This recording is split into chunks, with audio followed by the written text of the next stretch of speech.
I cannot be silent. Back when Eisenhower was the president, golf courses is where most of his time was spent. So I never really listened to what the president said, because in general I believed that the general was politically dead. But he always seemed to know when the muscles were about to be flexed, because I remember him saying something, mumbling something about a military-industrial complex. As I have walked among the desperate, rejected, and angry young men, I have told them that Molotov cocktails and rifles would not solve their problems. I have tried to offer them my deepest compassion while maintaining my conviction that social change comes most meaningfully through nonviolent action. But they ask, and rightly so, what about Vietnam? They ask if our home nation wasn't using massive doses of violence to solve its problem, to bring about the changes it wanted. Their questions hit home, and I knew that I could never again raise my voice against the violence of the oppressed in the ghettos without having first spoken clearly to the greatest purveyor of violence in the world today, my own government.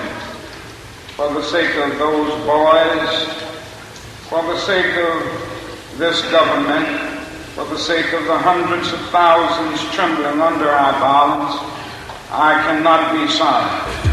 Each one reach one, each one time. I cannot be silent. Nobody can do everything, but everybody can do something. Everyone must play a part. Everyone's got to go to work. Work for peace. Spirit say work. I cannot be silent. Empowering the body, mind, and spirit. This is We Cannot Be Silent with Phil Restino and Larry Pinkney.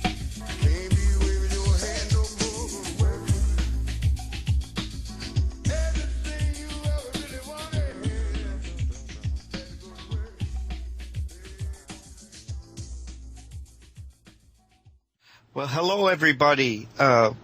Welcome to the October 21st, 2013 edition of We Cannot Be Silent with Phil Restino and Larry Pinkney. I'm Phil Restino, and I'm one of the co-hosts, obviously, and we're once again broadcasting on the Wolf Spirit Radio Network, and that's at wolfspiritradio.com. With Dave Corso, the man behind all the controls. And tonight we have a really good show lined up for you folks. And both Larry and I have had a chance to speak with our special guest, and Dave as well. And we're all very much looking forward to the show tonight. But before we introduce our guest, we're going to play a clip that some of you may have heard over the years on YouTube and various documentaries. You may recognize it, and it's a very powerful piece that we wanted to share with you all before we bring our guest on. Dave, would you have that clip ready to roll? As a matter of fact, I do. Oh, thank you. We have an obligation to every last victim of this illegal aggression, because all of this carnage has been done in our name. Since World War II, 90% of the casualties of war are unarmed civilians, a third of them children. Our victims have done nothing to us. From Palestine to Afghanistan to Iraq to Somalia to wherever our next target may be, their murders are not collateral damage. They are the nature of modern warfare. They don't hate us because of our freedoms. They hate us because every day we are funding and committing crimes against humanity. The so-called war on terror is a cover for our military aggression to gain control of the resources of Western Asia. This is sending the poor of this country to kill the poor of those Muslim countries. This is trading blood for oil. This is genocide, and to most of the world, we are the terrorists. In these times, remaining silent on our responsibility to the world and its future is criminal. And in light of our complicity in the supreme crimes against humanity in Iraq and Afghanistan and ongoing violations of the UN Charter and international law, how dare any American criticize the actions of legitimate resistance to illegal occupation? Our so-called enemies in Afghanistan, Iraq, Palestine, our other colonies around the world, and our inner cities here at home are struggling against the oppressive hand of empire, demanding respect for their humanity. They are labeled insurgents or terrorists for resisting rape and pillage by the white establishment, but they are our brothers and sisters in the struggle for justice. The civilians at the other end of our weapons don't have a choice, but American soldiers have choices. And while there may have been some doubt 5 years ago, today we know the truth. Our soldiers don't sacrifice for duty, honor, country. They sacrifice for Kellogg, Brown, and Root. They don't fight for America. They fight for their lives and their buddies beside them because we put them in a war zone. They're not defending our freedom. They're laying the foundation for 14 permanent military bases to defend the freedoms of ExxonMobil and British Petroleum. They're not establishing democracies. They're establishing the basis for an economic occupation to continue after the military occupation has ended. Iraqi society today, thanks to American help, is defined by house raids, death squads, checkpoints, detentions, curfews, blood in the streets, and constant violence. We must dare to speak out in support of the Iraqi people who resist and endure the horrific existence we brought upon them through our bloodthirsty imperial crusade.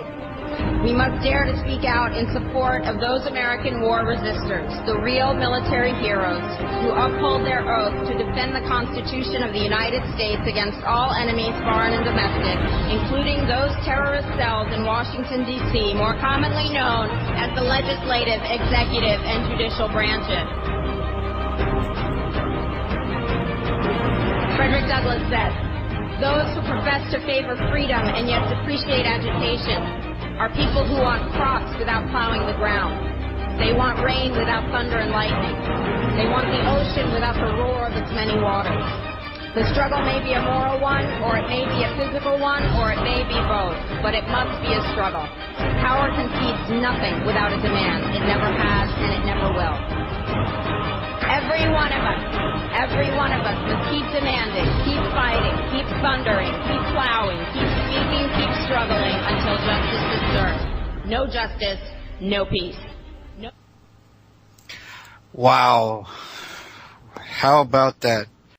What a powerful speech, and some of us who have been speaking against these wars over the years will recognize who that speaker was. That's our special guest tonight, Dr.Dahlia Wasfi. And Dr. Dahlia Wasfi was born in the United States in 1971 to an American Jewish mother and an Iraqi Muslim father. After graduating from Swarthmore College with a BA in biology in 1993, she earned her medical degree from the University of Pennsylvania in 1997. Dr. Wasfi has made 2 trips to Iraq to visit her extended family since the 2003 shock and awe invasion, including a 3-month stay in Basra in the spring of 2006. She is an activist in support of ending the U.S.-led and U.S.-funded occupations, military and economic, of Iraq, Afghanistan, and Palestine. Her website is www.liberatethis.com. And we hope you all go there and take a look at it. And with that, we'd like to welcome our special guest this month, Dr. Dahlia Wasfi. Are you there, Dahlia? I'm here, and I'm very honored to be here. Thank you for the beautiful introduction, and really thank you for having me on We Cannot Be Silent, because clearly I cannot be silent. We kind of got that impression, that's for sure. And Larry Pinkney is the show's other co-host, and we would like to also introduce to our audience Larry. Larry, are you there? Yep, I'm here, bro. Oh, good. For those folks who might not know, Larry Pinkney and I have been doing this program for going on 2 years now, and we're fortunate to have a slot every month on the Wolf Spirit Radio network, which is wolfspiritradio.com. With that, we're going to go back to Dr. Dahlia Wasfi, our special guest for the October broadcast here. And I remember Dr. Wasfi and her powerful activism, thanks to the YouTubes, and a few years ago, she was at a conference up in Pennsylvania, Valley Forge. It was the Treason in America conference, and we got to see Dahlia do her presentation live, and it just amazing.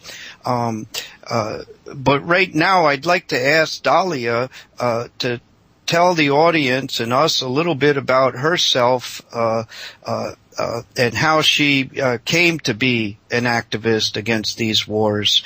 And I think you'll really appreciate her story. Dahlia, would you like to do that for our audience? Sure, I would love to. And just a quick thank you to those YouTube users who have shared my videos and on Facebook as well. The music in the background of the clip that was just played, that whole video was put together by YouTube user The Paradigm Shift. So I just want to credit the person responsible, because it really is so much more powerful with the music, but I didn't have the music going at the time. So I was born, as you said, I was born in New York in 1971. My father had come to the United States for his graduate education. He was born and raised in Basra, Iraq. Basra is the second largest city of Iraq, and it's in the south near the border with Kuwait. He had done well enough at Baghdad University to earn a government scholarship to do his graduate studies overseas, and he ended up coming to the United States. He attended Georgetown University and stayed at the International Student House, where he met another graduate student who was born and raised in the U.S., but her field was international relations, which is why she wanted to live at the International Student House. And she would be my mom. My parents met in 1963, got married in 1968, had my sister in 1969, and then I came along in 71. And my dad, 71, was the same year that my father finished his PhD. And as part of the deal of the government scholarship, for the same number of years that you studied overseas, you are supposed to go back to Iraq and teach as to pay back that scholarship. So the first 5 years of my life, my father was teaching the school year at Basra University, and so first 5 years of my life, my family was back and forth. My immediate family was back and forth between Iraq and the United States. So it all blended together for me. I really didn't have a sense of nationality differences. Certainly, I picked up on language differences after a while, but my childhood memories from New York, where we visited my grandparents, are as dear to me as my memories of our summers, our school years in Basra. So we came back to the U.S. in 1977, and this is actually a shameless plug here. I am working on a book to tell the story, but my father was actually escaping from Iraq. I was 5 years old at the time. I had no clue, but because my dad was pushing for changes at the university, and because everything in Iraq has political implications, ultimately we were escaping. Probably my mom could have gotten out as a U.S. citizen, but if my dad had been held back at the border, then as his children, we are Iraqis, and we probably would have been held back too. So that was a momentous occasion. But my father always intended to go back home and see his family again. But in 1980, the Iran-Iraq War started, and Basra, the city, and the Basra province was very much part of the war zone. And so that lasted for 8 years, and this was a very difficult time for my father, being here while his family was under bombardment. There was a glimmer of hope in 88 that perhaps things would improve now for his family, and he might go back to visit. In the meantime, I'm moving forward in school. I'm trying to achieve. I have been successfully programmed as a materialistic capitalist, and I am seeking the American dream. I'm pretty much focused on myself and my own achievements. And that's when I started in college in the fall of 1989. And then in the summer of 1990, Iraqi troops moved into Kuwait. And 5 months later, there were 400,000 U.S. troops massed in the Gulf, preparing to attack Iraq. And then the first Gulf War began in January of 1991. And this, again, I was trying to focus on my accomplishments, but I knew I had family who were in grave danger. And while I had vague memories of my aunts and uncles, there was actually a whole new generation, my cousins, who had come along after we'd left. And I'd never met them, so I didn't have a very strong connection to them.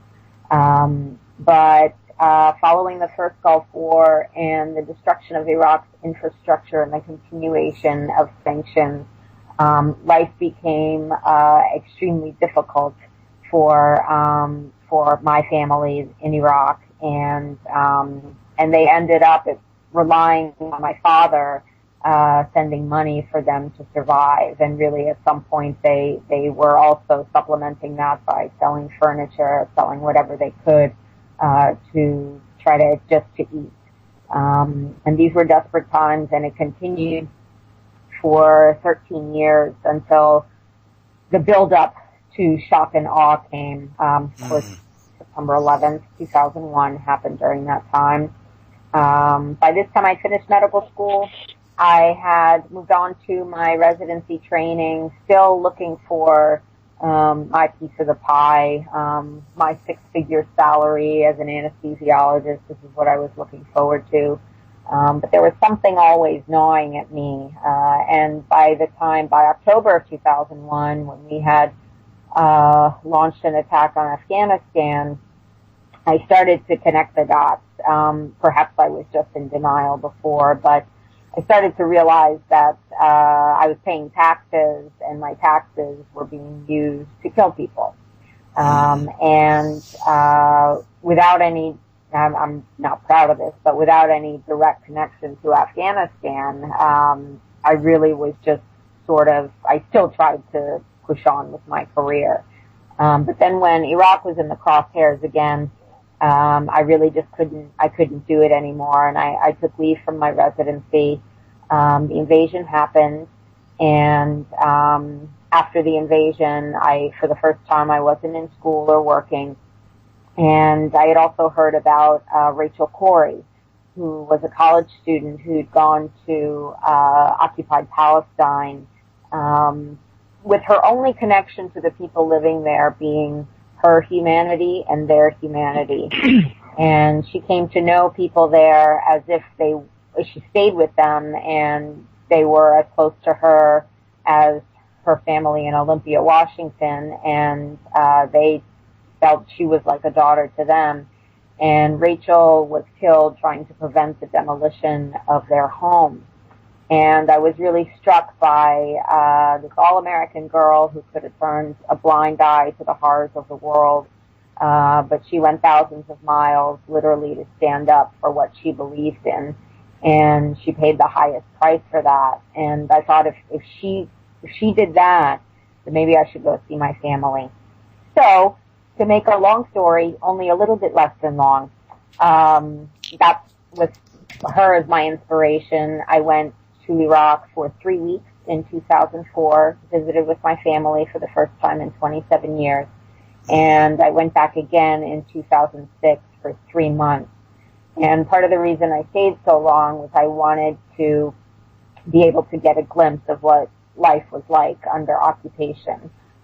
Certainly, the fact that I had the ability to leave was a huge difference that could not be removed. So I will never know what my family deals with. But those were the hardest 3 months of my life, and having spent time with my family and seeing that they had no voice under dictatorship and then no voice under military occupation, I thought, well, I was born in the United States, so I'm an American citizen by birth. I have no foreign accent. Let me use that privilege to try to do something for them. And that's how my activism started. I wish I had had the forethought to say, now I want to be politically active and I want to do something. I want to make a difference. But really, I just, I had a lot of guilt from being here in the U.S. while my government destroyed people's lives. And I wanted to give people my point of view because I thought that if enough people perceived Iraq the same way I did through the eyes of I have family there, then maybe it could make a difference. So my seeking continued until 2008 and pretty much came to a screeching halt once Barack Obama got elected. And I hold him personally responsible. But I think the atmosphere amongst those who were anti-war was that the Messiah had arrived and he was going to fix everything. So really I got far fewer invitations, and that's when I switched to writing a book, and it's 5 years later now, and I'm making really good progress. So hopefully that will also that the book will also make a contribution towards humanizing our victims, and that's whether basically military occupation is miserable no matter what the flag is on the soldier's uniform and no matter who the families are who are trying to survive under occupation. Yes, boy. And I don't think anyone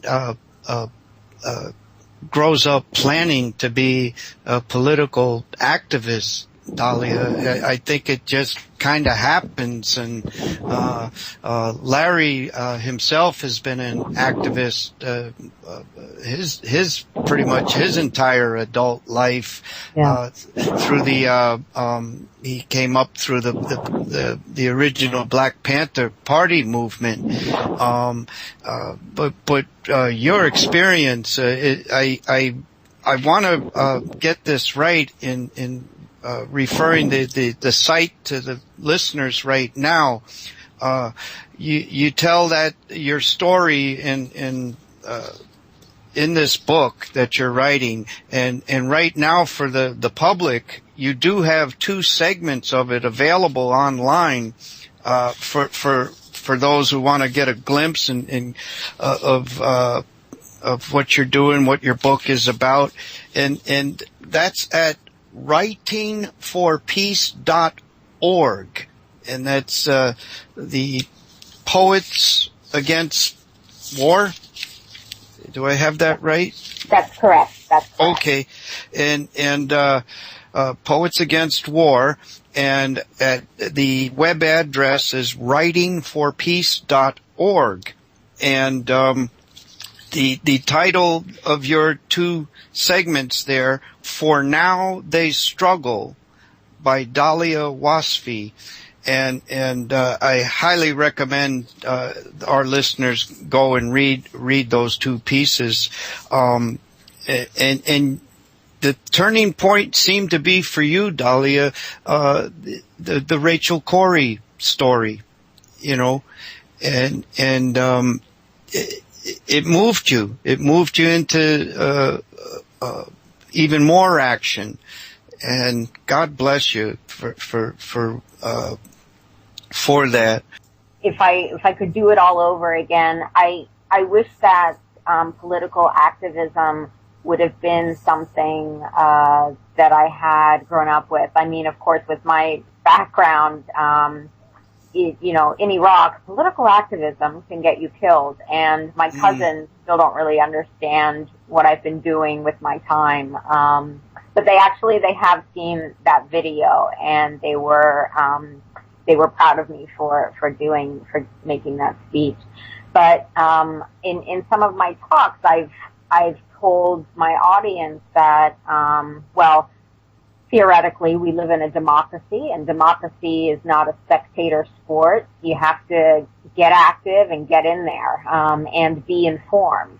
So activism, in a better world, would be just something that's part of what you do every day, like brushing your teeth in the morning. And I think to some extent in our daily lives, parenting is activism, or working with your children's school, like that is a form of activism. But I wish I had been more aware, because I started it later in life. If I had been wiser earlier on, I think I would have started sooner. But I've been very blessed with the attention that my work has gotten, which has spread the information that I have to a much bigger audience than I would have otherwise. So I'm very grateful to everyone who's listening tonight, to you guys for having the show, and for everyone on Facebook who shared this announcement. I really appreciate it. Well, we appreciate you, Dahlia, and as I said before, and I haven't forgotten the caller, please stay with us. As I said before, I believe, your timing was just the way it was supposed to be, and we're all right where we're supposed to be, and hopefully out there as an example for others to step out too and get involved. But we already have a caller. That's great. Jonathan or John Gold, Philadelphia, Pennsylvania. Oh, hi, John. Welcome to the program, and I do believe I know who you are, and you were there in Valley Forge, PA, a couple years back yourself? Yep, hi, Correct. John. Hi, okay. John Gold is a wonderful activist in his own right. Has been doing 9/11 Truth conferences for many years, and has been working very hard to bridge the gap between 9/11 Truth and those folks who are supposed to be stopping the 9/11 wars. But John, you've called in, and let's hear what you have to say. And welcome to the show. Thank you for calling. Thank you, Phil, very much. Thank you, Larry. I was just honestly calling to give my utmost support to Dahlia, who is a dear friend of mine, and I love her to death. And it was funny, you mentioned the Treason in America conference, and I was the MC for that event, and how I got Dahlia to be one of the speakers there is someone showed me a video clip of her talking about Saddam Hussein and how the CIA, how she proclaimed that the CIA helped to get Saddam into power.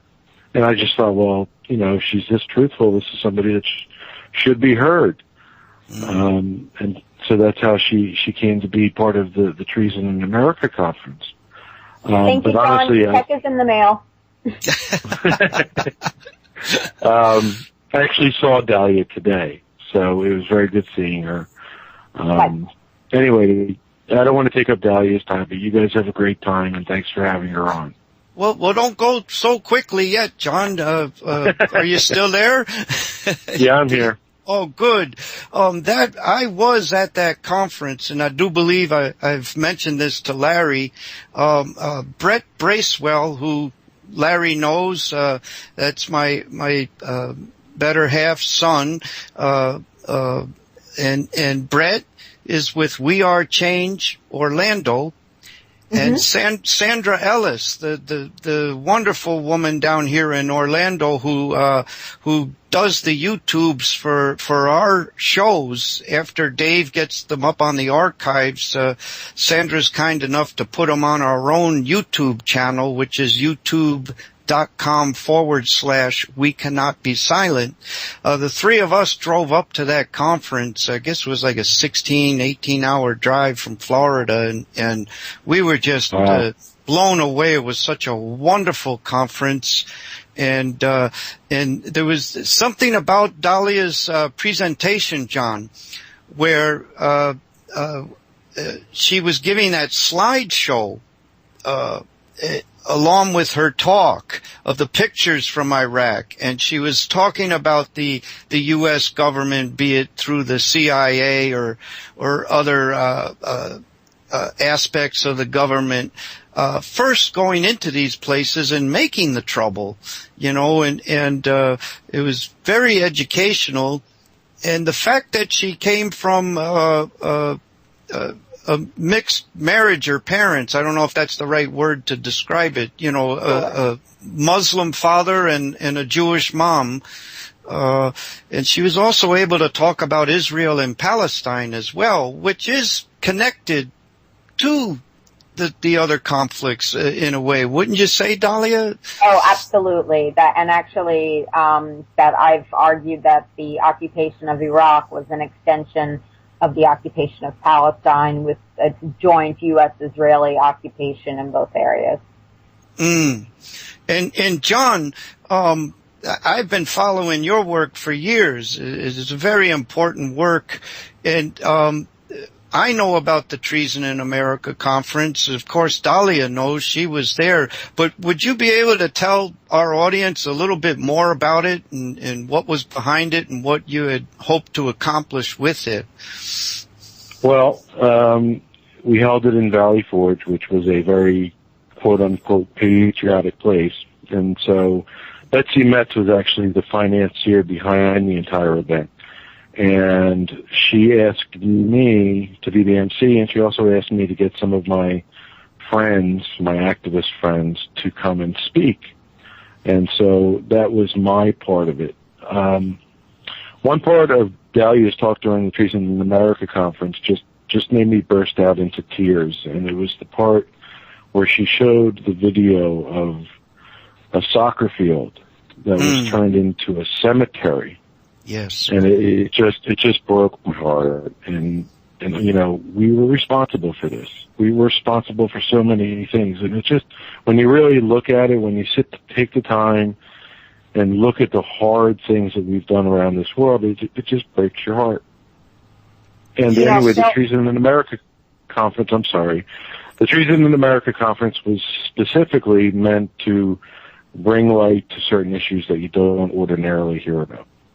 That's all it was. Well, it was fabulous, and I know, Dahlia, you were just about to say something in regards to what John was saying. Yes, and sorry, John, I didn't mean to cut you off. I just wanted to mention that when Phil and I spoke earlier today, we were talking about how media really brought the Vietnam War home to people. So while they're eating their evening dinner, they're seeing these images of carnage in Vietnam. And still, it took a long time to extricate the U.S. from that country. And that the corporate media today had really learned its lesson. So that that was a segment of a documentary on Fallujah made by Toshikuni Doi called of Fallujah, April 2004. And that's a segment, I mean, it's the real life that is sterilized when we say collateral damage. So I think, everybody can be moved by that particular clip. So thank you for bringing that up, John. Yes, thank you, John. Thank you, John. Thank you very much. Take care. You too. Betsy Metz was the woman who, as John mentioned, did so much in putting together that conference, and it was really, really special. It was a couple of days. We had speakers from all over. One of our buddies that does a radio show, Jack Blood, who folks probably know who listen to this program. He was one of the speakers. Finally got to meet him in person, and it really was special. But so we want to thank Betsy Metz and all the folks that put that program on, and it did get covered actually on national television on Nightline. ABC's Nightline came to cover it, and they actually had the loose change guys, Corey Rowe, an Iraq war veteran himself, and Dylan Avery, the fellows that made the loose change film, that the 9/11 documentary. They were interviewed, and they tried to stumble them. They tried to not put these guys in a good light, but the truth prevailed. Betsy Metz came across well on the program. The loose change guys stood their ground, and we have the truth on our side. And I think that's a big part of this activism, Dahlia, is to stay true to principle, and take comfort in knowing that we have the truth on our side. What are your thoughts on that there? Well, it brings to mind a quote from Malcolm X. Hopefully I don't mess it up too badly, but he said, "Truth is on the side of the oppressed. Time is on the side of the oppressed. You don't need anything else." But that truth and that integrity that you talk about, it is, it's so easy to sell out. I think everybody has a price. I like to think that, mine cannot be met on this earth. But that's the most powerful thing I have, is consistency and honesty. And fortunately, that means I have to admit a lot of my mistakes, but I'm learning and growing as the journey continues. But I think that, let me tell you, in the years of the really strong anti-war movement, which wasn't only my speaking career that fizzled out once Obama came to office, but those who are, as you mentioned, the mainstays of the anti-war movement, all of a sudden there's a different guy living in the White House, but the policies are continuing, and the Pentagon budget is bigger, but there's nothing to be said. And I think that often happens. That's the tendency to happen for organizations, that the organization begins with a purpose, and a lot of these organizations, the purpose was to end the occupation and to end the wars. But then to maintain existence, to keep going, you need the occupation, you need the wars. And that's to maintain relevance. But you also, you end up, if your organization, to make your organization survive, that becomes the focus.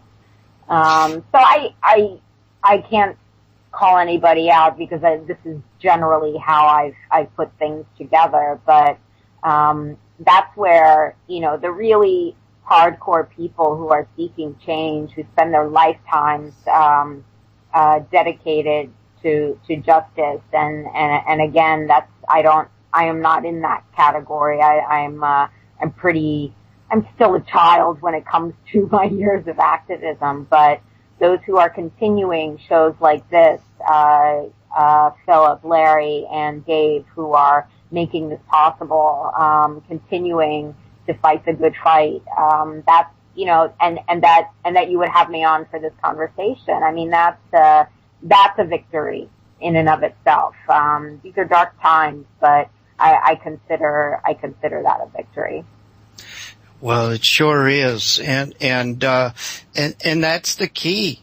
Once you start to compromise on any of this, it's and that's what happened with the anti-war left, and we got a Democrat in office, and I could speak for my own organization, Veterans for Peace. I've been with them since 2005, and what got me to join them, Dahlia, was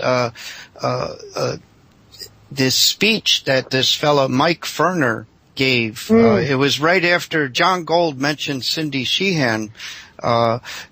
She had testified with Ray McGovern and some other folks in what was called the basement hearings, and that was shortly after the Downing Street memo came out in 2005, May 1, 2005, which was a high-ranking British official leaked a memo from the meetings that the Bush administration had with the equal elements of the Blair administration, and they had basically said, look, we got to get this war going.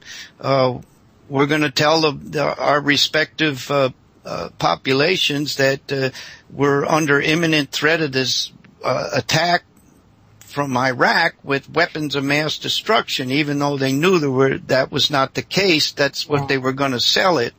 And that meeting took place in July of 2002.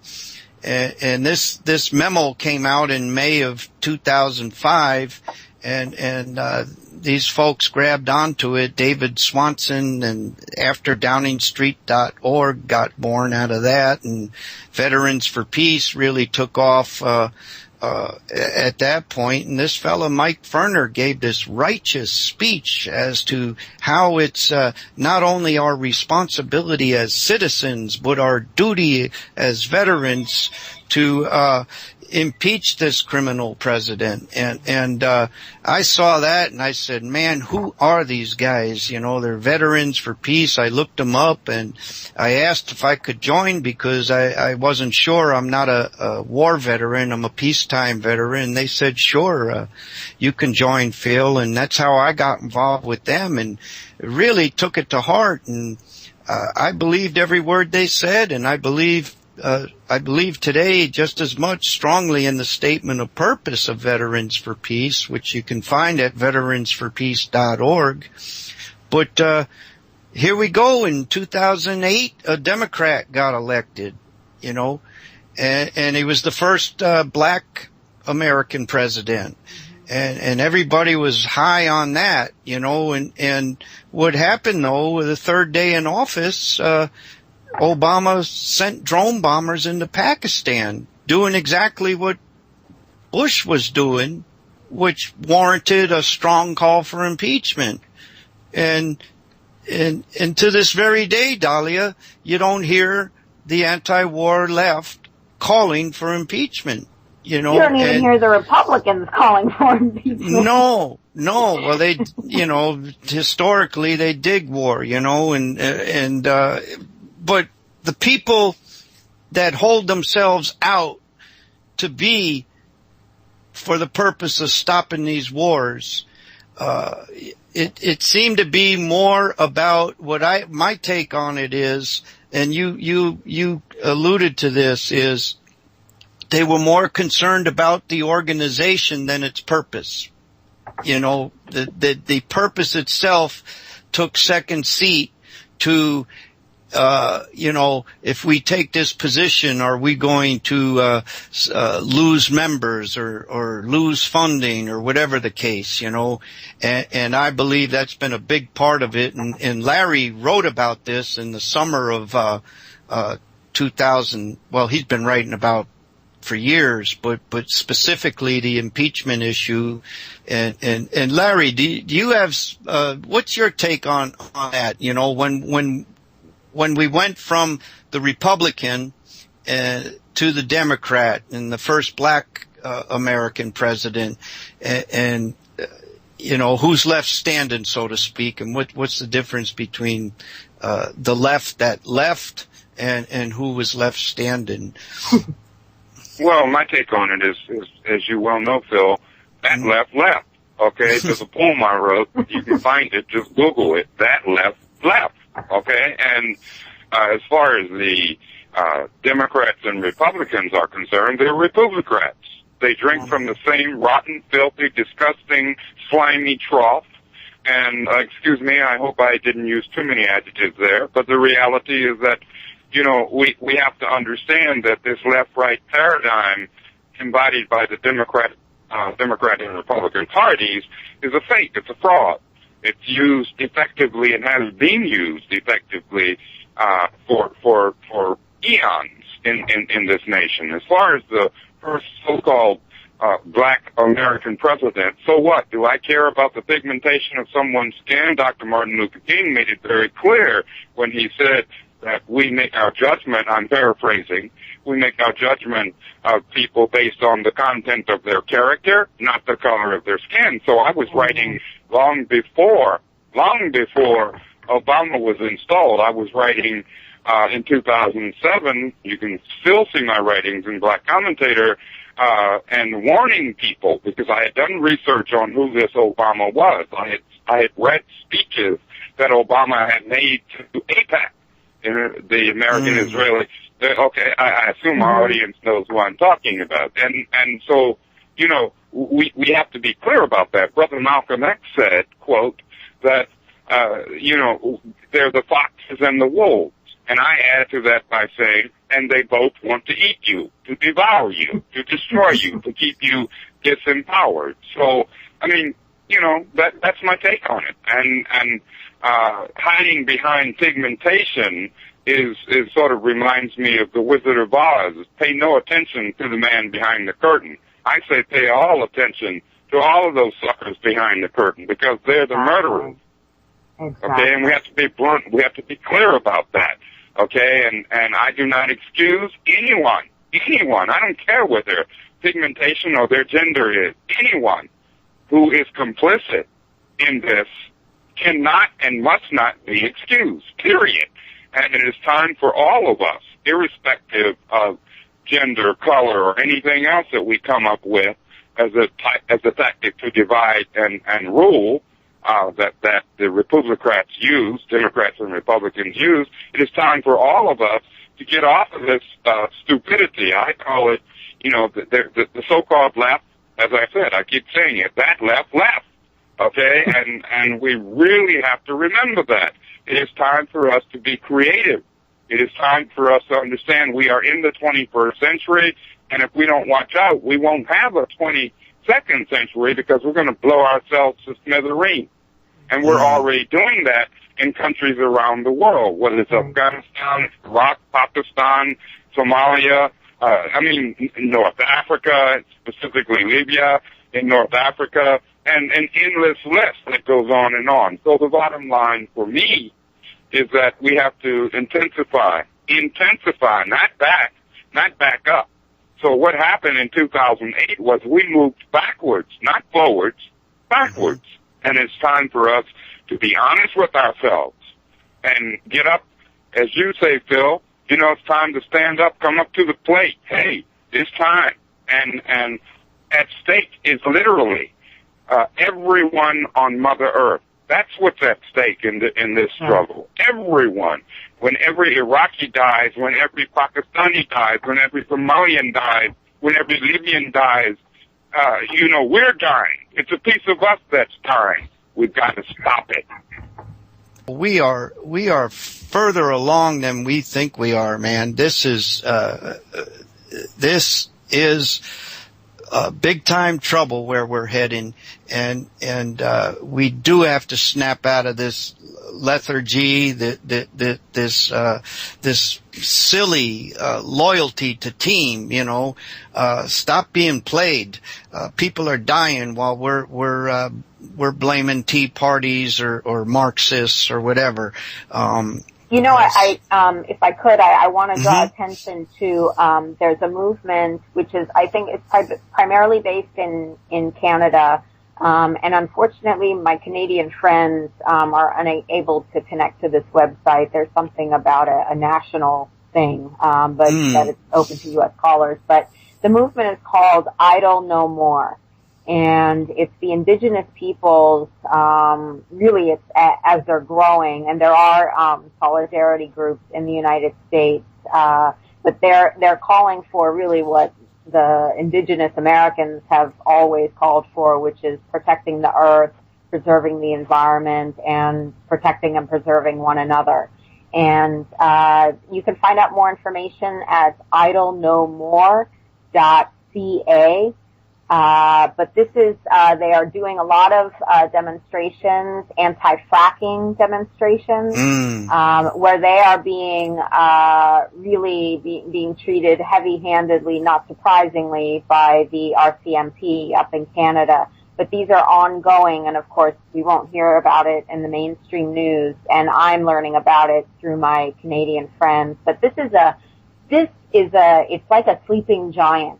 That there's really, as bad as things have gotten, as bad as they have become, this is a light, another ray of hope. It's a movement that's filled with truth and integrity, like we were discussing. So I just wanted to mention that.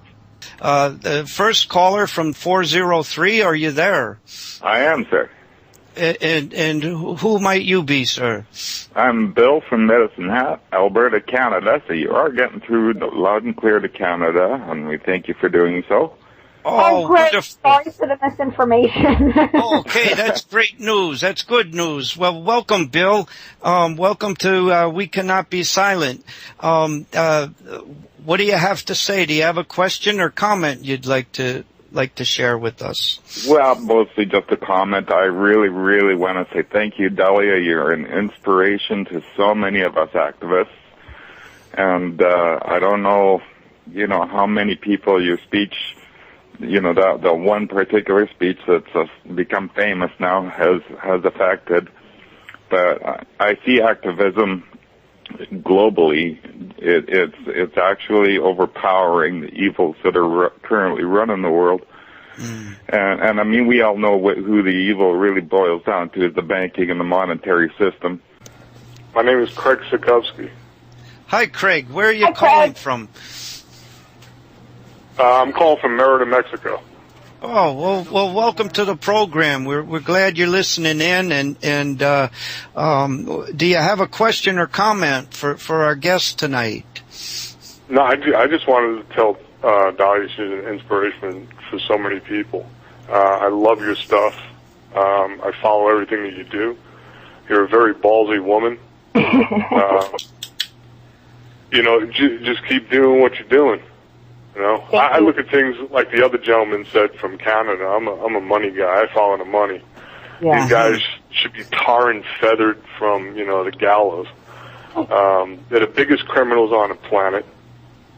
All they do is suck the resources from all the countries, kill men, women, and children. It's disgusting. It's disgusting what the world has come down to. And with people like you, it's amazing. I just want to know one thing. What's the difference between a person like you, Dahlia, and the other people that say nothing? Well, I used to be one of those people, unfortunately. So, first I want to say that both to you and to Bill that very much so the inspiration works both ways. So I'm really really honored, and actually both of you have made me quite emotional because it's, I being separate and not having speaking engagements that frequently anymore, which is understandable since officially the occupation of Iraq is done, though unofficially it's not, is that I don't get that personal connection anymore. So I'm trying to make sense of what my years of speaking have done, and it's just the highest reward I can get to know that I have encouraged others to take another step in their own personal journeys. I think different people have different things at stake. And different degrees of awareness. And I have to say, as I was telling Phil earlier today, if I didn't have my direct connection to Iraq, I really don't know that I would not be that materialistic capitalist that that my society shaped me to be. That's my obligation to share that connection. So I think, I was someone who stayed very quiet for a long, long time, and now obviously I have a really big mouth that doesn't shut up, and so there's hope for everybody. And thank you again. Thank you so much for the encouragement and support. And there's a wonderful film out or piece out on YouTube. You may have already know of it. It's called All Wars Are Bankers' Wars, and it's done by Mike Rivero of WhatReallyHappened.com. And it just nails it. It's it's 43 minutes long. All wars are bankers' wars. Michael Rivero. And we do have to be real about this. And the thing is, when you do follow the money, you find out who these people are. We know who they are. And I want to ask you, Craig, if you don't mind, are you involved in any kind of activism locally there in New Mexico? No, I'm in Mexico. Oh, Mexico. I'm sorry. Yeah, I do radio shows. I have a book coming out. I'm starting up Mentor Radio. I try to be as vocal as I possibly can because I'm sick of the shills. I'm sick of these treasonous bastards. They just go around doing whatever they think they are. They think that they can get away with whatever they're getting away with, and for the time that they have. But I think there's a new paradigm shift. I think there's a new sheriff in town, and people are waking up all over the place. The Federal Reserve is a joke. The Bank of International Settlements is a joke. Council on Foreign Relations is a joke. Everybody's waking up to these clowns. They're the scared little kids that grew up to be bullies. And what do you do with a bully? Smack them upside the head. I'm 6'3", 275. I got a wife and I have a daughter. I don't take shit from anybody. I left that country the day Obama got inaugurated. It wasn't, it was a coincidence, but change? What change? Nothing changed. Guy's been a pathological liar. I understand that you can't elect the president in the United States. They're selected by the CFR and the other powers that be. I understand that. And when people start waking up to the voting fraud in the United States or all over the world, I think we can just, take these guys out. They need to be taken out. They need to be, drawn and flogged. Well, we have the opportunity. Everywhere you turn. Yes. And you mentioned something, there is an awakening going on, and we do have something right now, and you're engaged in it yourself with your own radio program. The media is owned by these same bankers, the same financiers that are raping all of us. Absolutely. And so we're not going to change them. So what we do is we make our own media, which is happening here. And you mentioned your own radio program, Craig. Is there a website that the listeners can go to find out more about it? No, we're just starting it. We're just starting it. It's called Mentor Radio. Mentor Radio. But I'm not here to plug that. I'm here to just send my love to Dahlia and you guys, because now Dahlia has just turned me on to Wolf Spirit Radio, so I'll be listening to that as well. Great. Great. Well, there's people waking up all over the place. And you know, once they start understanding, you know, the United States, Department of Homeland Security bought 1.6 billion bullets, hollow point bullets. They got 2,700 tanks. You know, when a derivative bubble bursts, the United States is screwed just like the rest of the world. Yes, You're right. and we might get a taste of what the rest of the world has been having to endure under our bombs and bullets, like Dahlia's family over there in Iraq. I don't know if we have another caller. I don't want to cut you too short there, Craig. No, that's okay. I just wanted to send my love. I appreciate I'm glad it. you Thank you, Craig. My blessings back to you and your family. Thank you so much. Chat question for Larry, and it's from Jeffrey. And the question is, Larry, how did you keep your spirits up while you were in prison? Okay, let me just say this. The bottom line is that the struggle is a dialectical affair. In other words, it goes on and on and on. We make incremental movements forward. And for me, in being in prison and in solitary confinement, in general population, et cetera, in very horrible conditions, I kept my spirit up by remembering just what the hell I was fighting for. Just what kind of world. You see, too many times we get caught up in fighting against, and we forget that we're fighting for.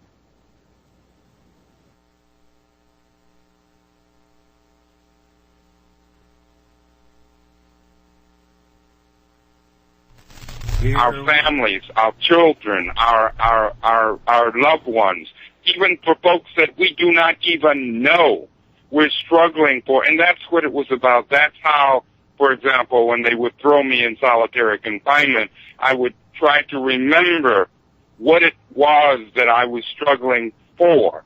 And I think all of us need to do that. I think that when we look at, for example, Dahlia, that her struggle is not merely her struggle, it's our struggle. And we need to understand that. We need to build those linkages. And that's how I have maintained my sanity, if sane I am. I think I am.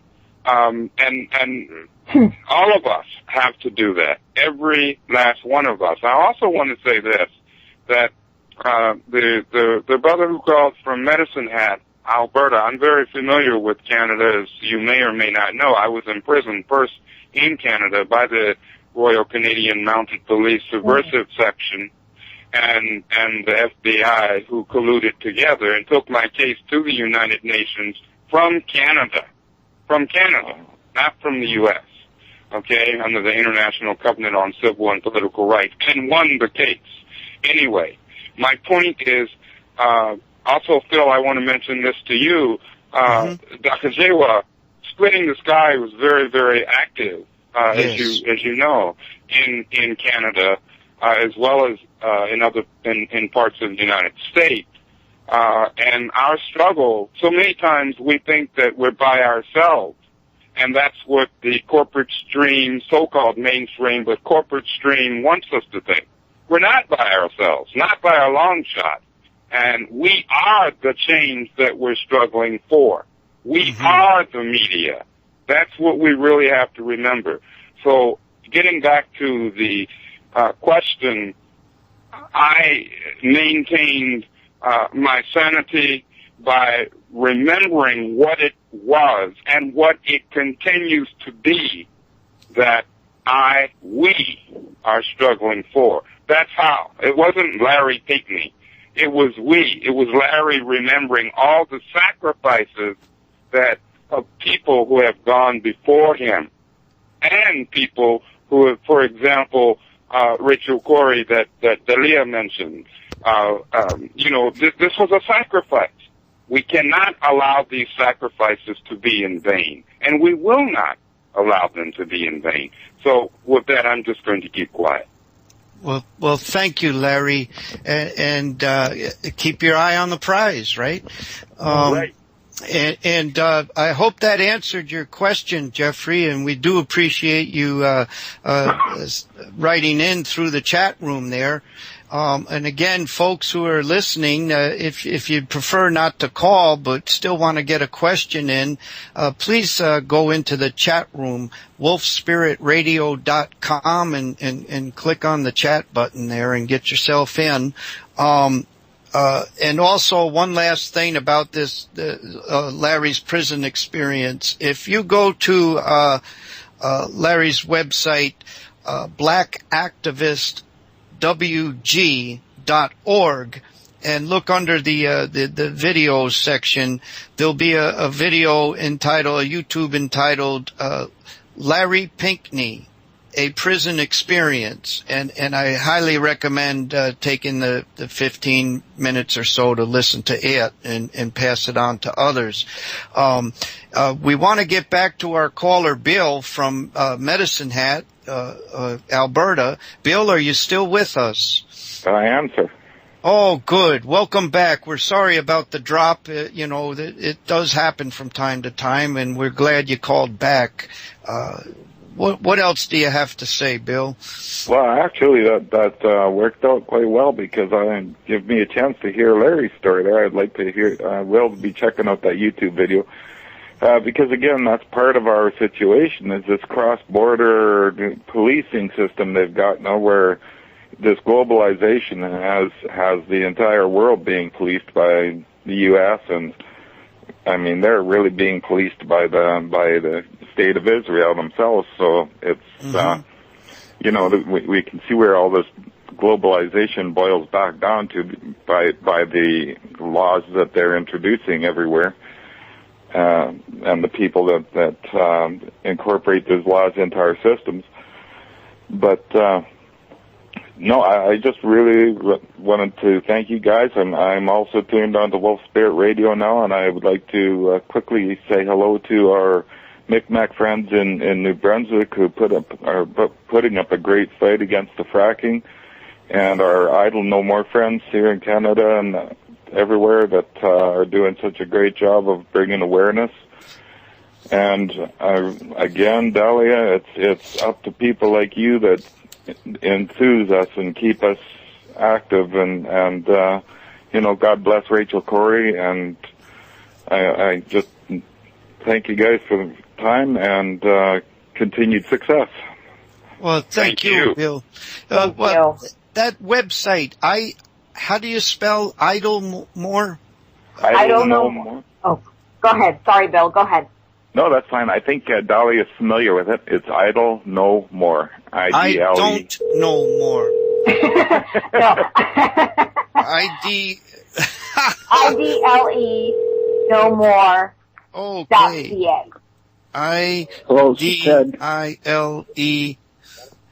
no N-O more .ca.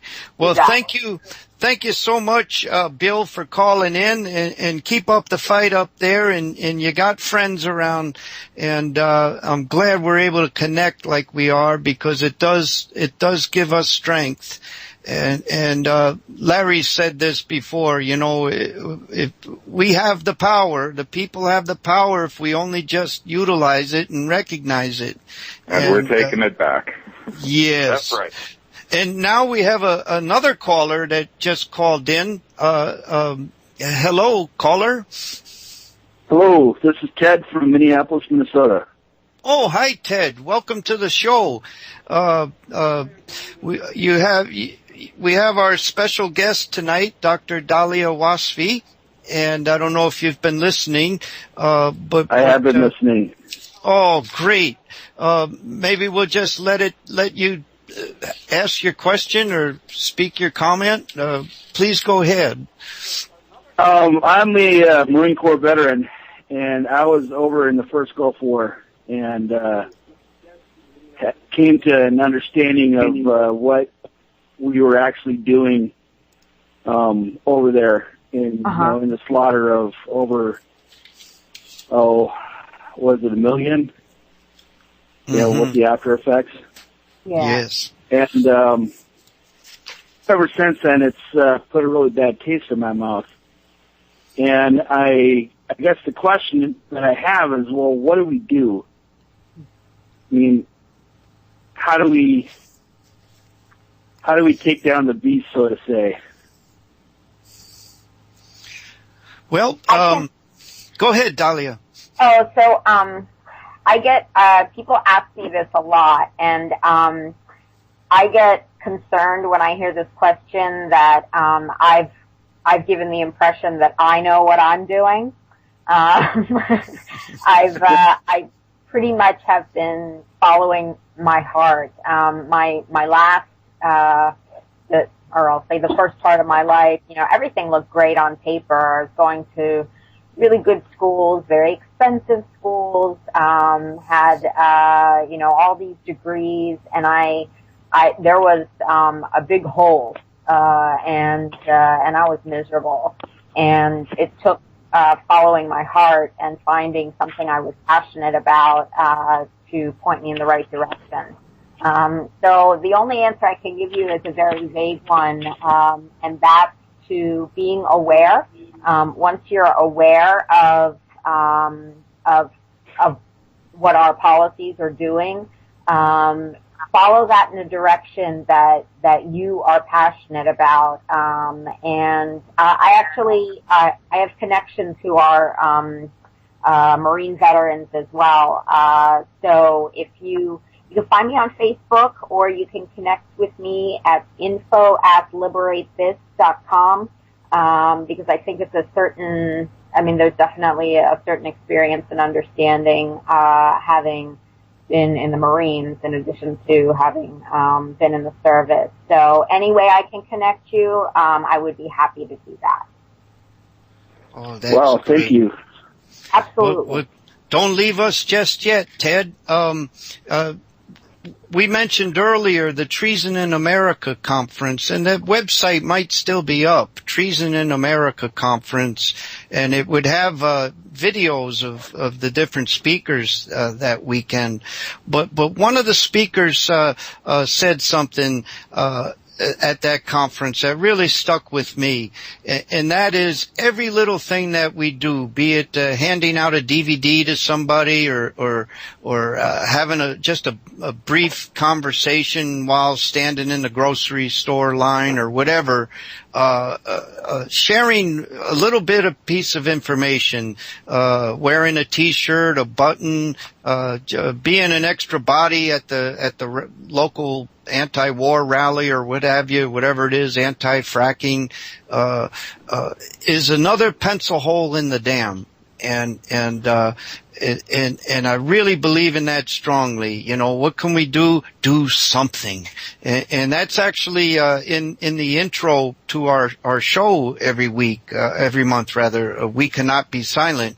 It's that, line from Gil Scott-Heron's, Work for Peace, where he says, nobody can do everything, but everybody can do something. And, I want to say welcome home, brother. And, I don't know if you're familiar with the Veterans for Peace organization. It is a very, pretty much left-leaning organization, but the chapters have their own, characteristics, based on who makes them up.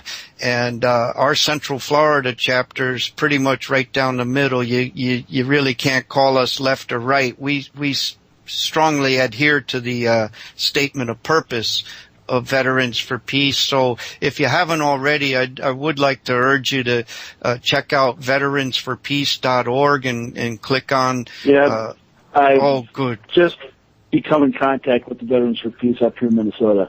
Oh, great. So. And be true to yourself and your own beliefs, and we sure do appreciate hearing from you. Is there anything else before we let you go, Ted? No, I just really appreciate everything I've heard tonight, and knowing that there's, for years and years, I thought I was crazy because I thought the things I thought, and then, as I've done more research, I've come to find out that there's other people who know the truth and aren't afraid to speak it, and I am very grateful for that. Well, we're glad you tuned in. I'm grateful to have you call in, and like I said, I'm at info@liberatetthis.com, and I'm on Facebook, and any way I can support you or connect you it's hard to start things anew. So anyway, to join something that's already happening is usually, it's for me anyway, an easy way to ease into things. So thank you so much. Yes, thank you. I agree. And we also go ahead, Larry. Ted, is it Ted? It is Ted, yes. Ted, you know what? I like the way you put it, taking down the beast. Right on. Because let me put it this way. I'm very blunt. I'm very direct. I don't beat around the bush. We are taking down the beast. The beast is not going to tell you, hey, Ted, you're taking me down. We are taking down the beast. We're doing it one person, one day at a time. But it's increasing. It's increasing at a rate like the caller from Mexico pointed out. It is happening. It is happening. And no, we're not insane. To the contrary, we are sane. That's the whole point. We're fighting not only for our sanity, but the sanity of Mother Earth. All of the peoples of Mother Earth, be they black, white, brown, red, yellow, all the peoples of Mother Earth. So my brother, my friend, as we said back in the day in the party, all power to the people. We are. You see, they thought they wiped us out. But guess what, Ted? We're still around. And we're still struggling over 40 years later. And more people are joining this. And because more people are awakening. They are awakening. So, my brother, Ted, we are taking down the beast. Just remember that. I have to remind myself of that. Sometimes I get very, very frustrated and go, my God! And then I have to remind myself, wait a minute. When I look at where I was, or when I say I'm not really meaning where we, the people, were, say, even just this time last year, I would never have imagined that we would have made as much progress, which is not nearly enough, but as much progress as we have made right to where we are today.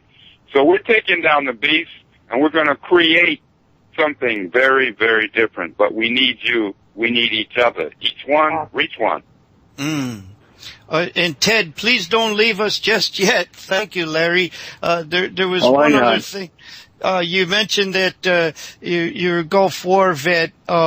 There's another organization that our chapter of Veterans for Peace has worked with over the years, and it's the American Gulf War Veterans Association, and that's at gulfwarvets.com. And I do want to stress it's a .com, meaning that it's not a government organization.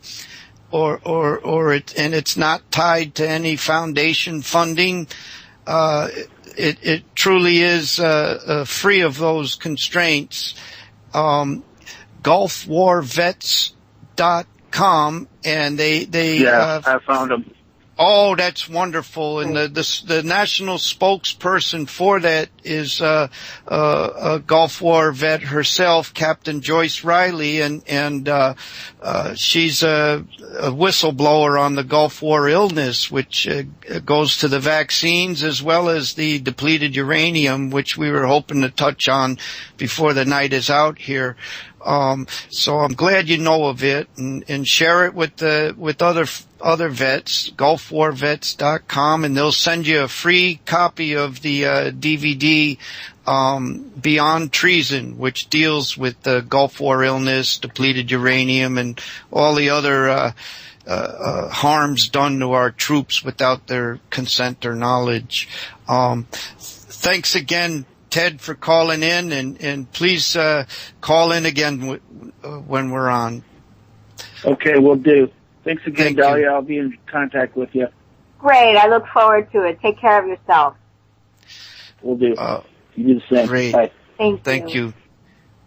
Dave, do we have any other callers or messages from the chat room? Not at this time, we don't. Well, I just want to say that, after Larry spoke, I was so inspired. Now, it's almost midnight, and I've had coffee because it's a later interview, but I want to, go in the streets and riot, but it's not appropriate to do that right now. So But that was awesome. That was just like, it's just, usually if I get it, nobody wants to argue with me tonight. But sometimes when I argue with people, they'll tell me that, the soldiers fought for my freedom to speak out. And I try to, having given it some thought, I consider that the last time anybody fought for anyone's freedom was around 1775, 76, and that was only for the white landowners. Really, I owe my position and my ability to speak out to the civil rights movement and the women's suffrage movement, so these are things that have happened, in the not too distant past. So we've come a long way, as Larry was saying, and we've got a ways to go. But this is other people paved the way for me, and I really liked that concept of the bigger picture. Thank you, thank you for that.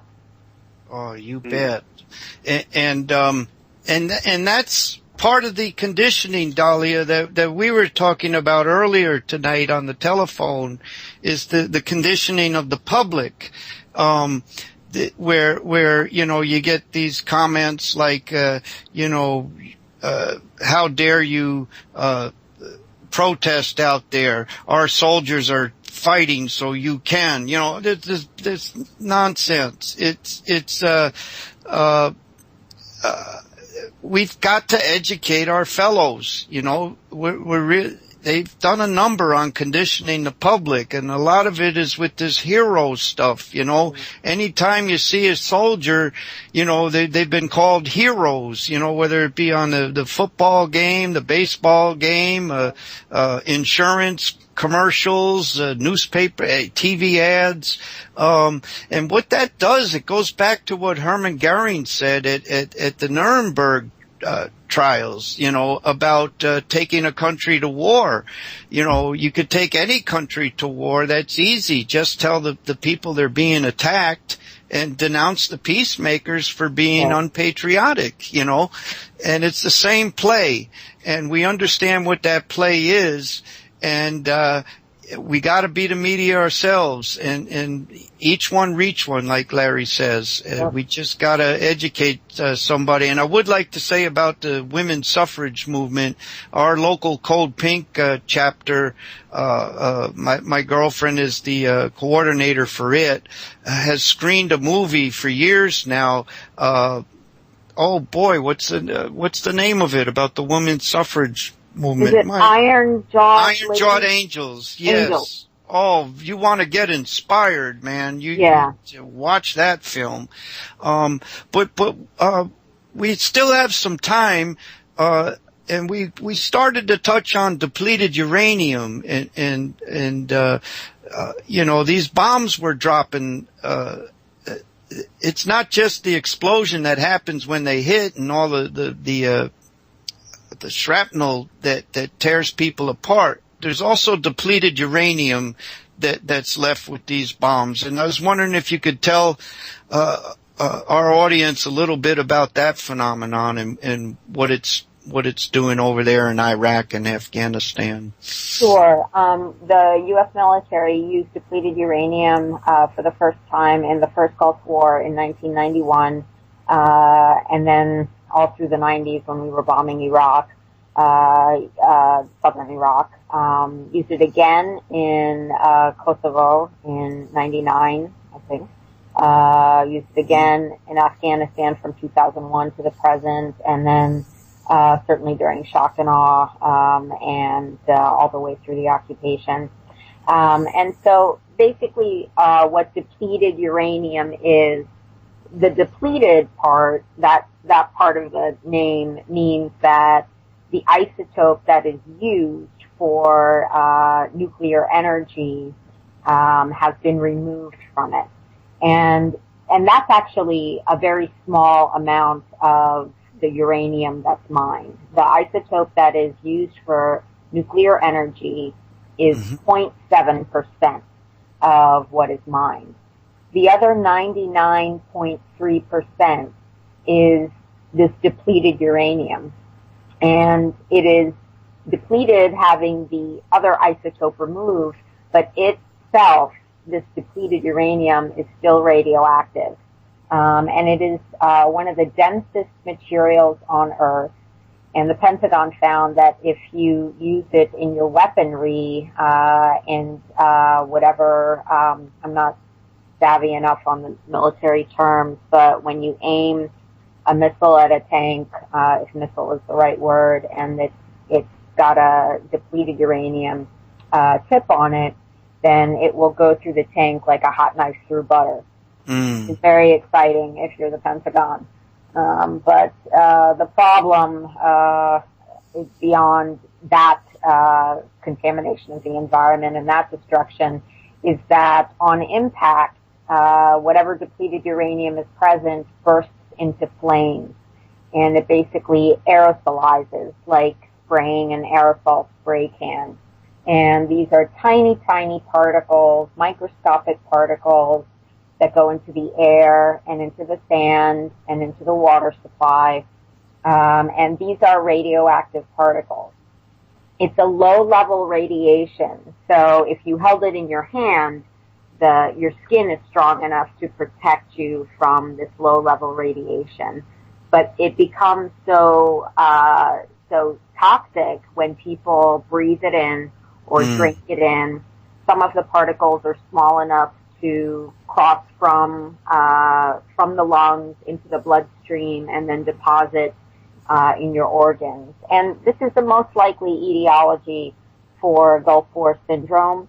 It is also the most likely cause of what was documented in Iraq after the 1991 Gulf War, which was a 600% increase in Iraq's infant mortality rate and a 300% increase in the incidence of children's leukemias and lymphomas. And certainly the focus was what was used in American weaponry that caused these changes after 1991. We used a little over 300 tons of DU during the first Gulf War. I don't have the figures for Afghanistan or the former Yugoslavia, but it's now estimated that we've now vaporized or aerosolized over 2,000 tons of depleted uranium throughout Iraq. And actually, because we had Ted, who's a veteran of 1991, Dennis Kine, also a veteran of the 91 Gulf War, last name Kyne, he was very outspoken about the impacts of depleted uranium, as well as some of the preventative shots and pills that the soldiers were forced to take beforehand.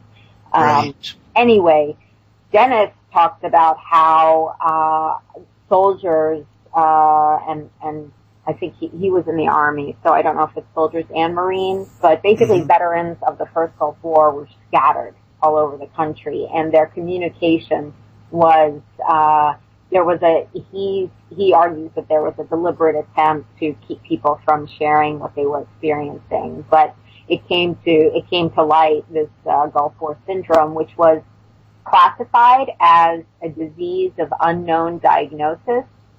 And if you don't have a diagnosis, then you don't get service-related benefits for that diagnosis. So this was a way for the Pentagon to escape taking care of, or basically fulfilling their promises to the veterans of the 1991 Gulf War. But just as it affected those people on the ground, I mean, you consider that it lasted 6 weeks. There was actually, I know the ground troops did enter at the end, but it was predominantly an aerial bombardment campaign with every life is valuable, but for such a campaign, there were minimal U.S. casualties, under 300. But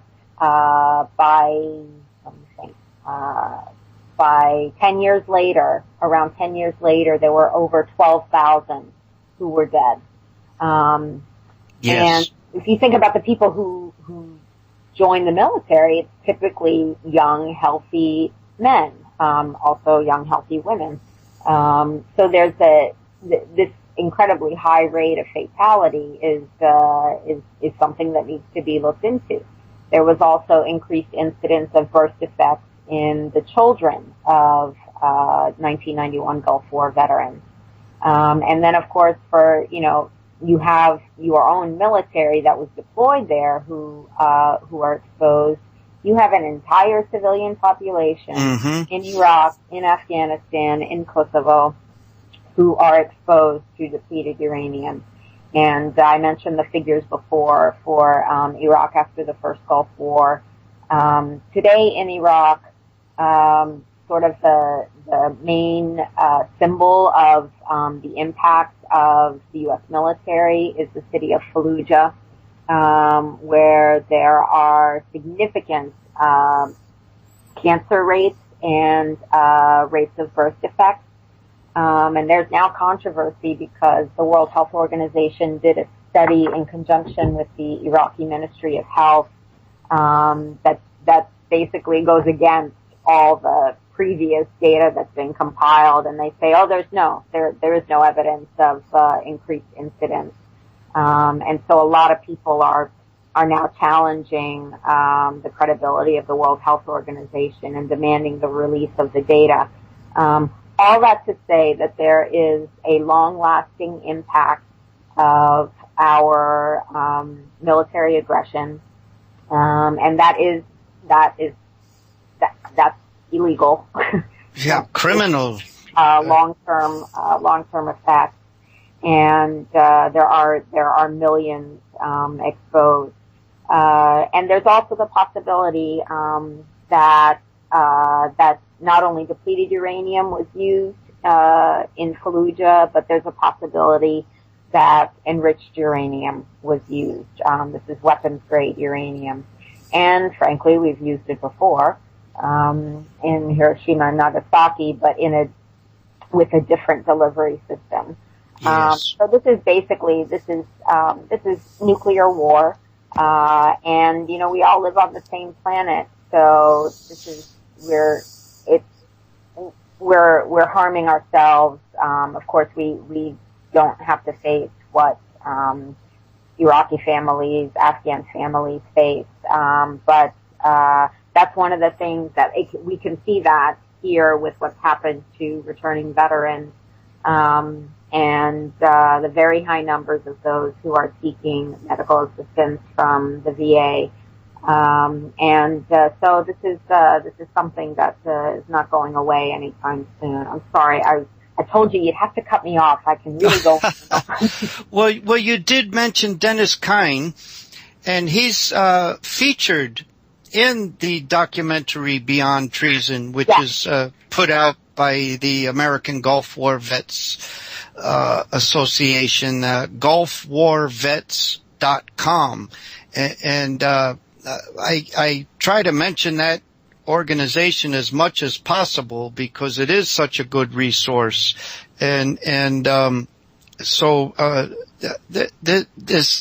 This is all going on in our name, and I'd kind of like to bring this back around to when we first started tonight, and you were sharing with how you got active and what it was that spurred you to getting active. And here's the thing that's different. We mentioned earlier that during the Vietnam era, people were able to see every night on their television during the 6 o'clock news what our tax dollars were doing to the people that our military was invading and occupying. We were able to see that. And by seeing something that's wrong, if you have somewhat of a conscience, it touches you, it reaches you. But if you don't see it, you don't know about it. And this is the difference in this generation. They learned from Vietnam. They being the people that the masters of war, the people that profit off these wars, and they bought up the media. So we don't see it. We don't see it. And it's hard to be touched by something you don't know about. And what you've had, Dahlia, was a connection there.